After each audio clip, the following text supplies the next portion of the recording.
नमस्कार, cetane news देख रहे हैं आप और मैं हूं आपके साथ चंदन भारद्वाज। राष्ट्रीय राजधानी दिल्ली और एनसीआर समेत देश के विभिन्न राज्यों में सर्दी की सुगबुगाहट के साथ ही प्रदूषण के स्तर में इजाफा होने लगा है। दिल्ली, उत्तर प्रदेश और हरियाणा के कई शहरों में वायु गुणवत्ता बहुत खराब श्रेणी में पहुंच गई है।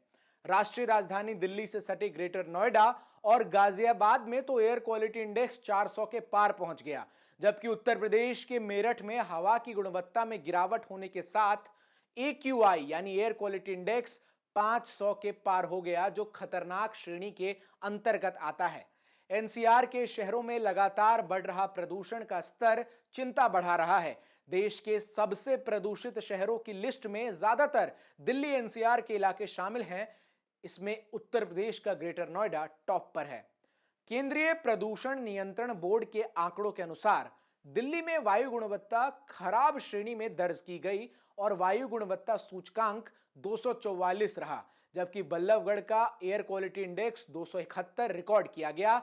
वहीं फरीदाबाद में AQI 250 के आसपास बना हुआ है, जो कि मध्यम श्रेणी में आता है। वायु गुणवत्ता सूचकांक में प्रदूषण का स्तर 0 से 50 तक होने पर न्यूनतम प्रभाव होता है।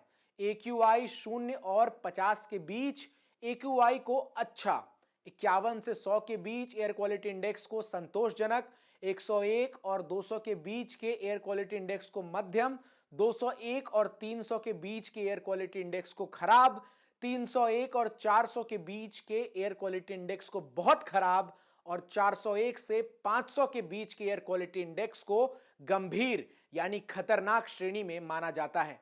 भारतीय कृषि अनुसंधान संस्था के मुताबिक दिल्ली एनसीआर के पड़ोसी राज्यों यानी कि पंजाब, हरियाणा, उत्तर प्रदेश, राजस्थान और मध्य प्रदेश में पराली जलाने की घटनाओं के कारण वायु की गुणवत्ता घटने से हवा में प्रदूषण का स्तर बढ़ रहा है। वायु प्रदूषण कम करने के लिए दिल्ली सरकार जल्द ही रेड लाइट ऑन गाड़ी ऑफ अभियान शुरू करने जा रही है। सीएम केजरीवाल ने जनता से अपील करते हुए कहा है कि हम सबको अपने स्तर पर प्रदूषण कम करने के लिए सभी जरूरी कदम उठाने होंगे।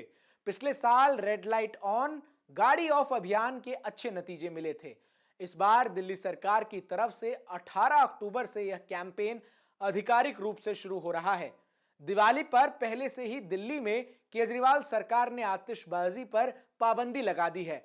ऐसे में अब यह देखना अहम होगा कि तमाम पाबंदियों के बाद भी क्या दिल्ली समेत एनसीआर में प्रदूषण में कुछ सुधार होता है, यह कहानी हर साल की तरह इस साल भी वैसे ही रहेगी और दिल्ली एनसीआर के नागरिक जहरीली हवा में ही सांस लेते रहेंगे। आप देख रहे थे सीटेन न्यूज। देश और दुनिया की तमाम खबरों के लिए जुड़े रहिए हमारे साथ।